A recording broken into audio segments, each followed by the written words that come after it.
السلام علیکم ورحمۃ اللہ۔ ناظرین، ایک واقعہ کتاب میں لکھا ہے، کہتے ہیں کہ محمد غزنوی کا دور تھا اور ایک شخص کی طبیعت خراب ہوئی، ناساز ہوئی، تو اس شخص نے طبیب کے پاس گیا۔ طبیب نے کہا کہ اس بیماری کے لیے ہر دوا میرے پاس درکار ہے سوائے شہد کے، آپ اگر کہیں سے شہد لا دو تو میں دوائیاں تیار کر کے آپ کو دے دوں۔ اس شخص نے حکیم سے ڈبیاں پکڑی اور ہر دروازے کے سامنے جا کر دستک دی، مگر ہر جگہ سے مایوسی ملی۔ آخرکار محمود غزنوی رحمۃ اللہ علیہ کے دروازے پر جا کر دستک دی۔ دروازہ آیاز کھلا اور دستک دینے والے کی فریاد سنی اور وہ ڈبیاں پکڑی اور کہا کہ آپ یہاں تشریف رکھے، میں بادشاہ سے پوچھ کر آپ کو بتاتا ہوں۔ بادشاہ کو جا کر ایاز نے کہا، ایک ساحل شخص ہے، اس کو شہد کی ضرورت ہے۔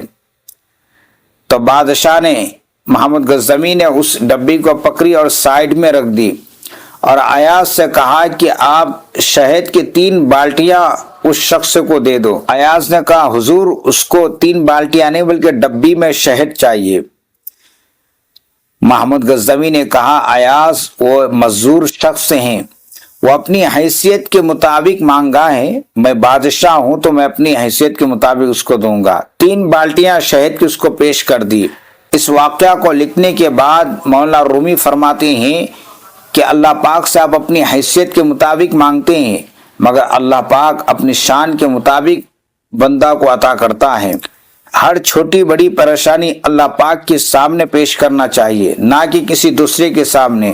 مگر آج یہ ہوتا ہے کہ انسان ہر چھوٹی موٹی بات کو لے کر دوسرے کے سامنے اس کا تذکرہ کرتے ہیں کہ ہماری تکلیفیں پریشانیاں نہیں جاتی ہیں، بیماریاں نہیں جاتی ہیں، قرضے نہیں اترتے ہیں۔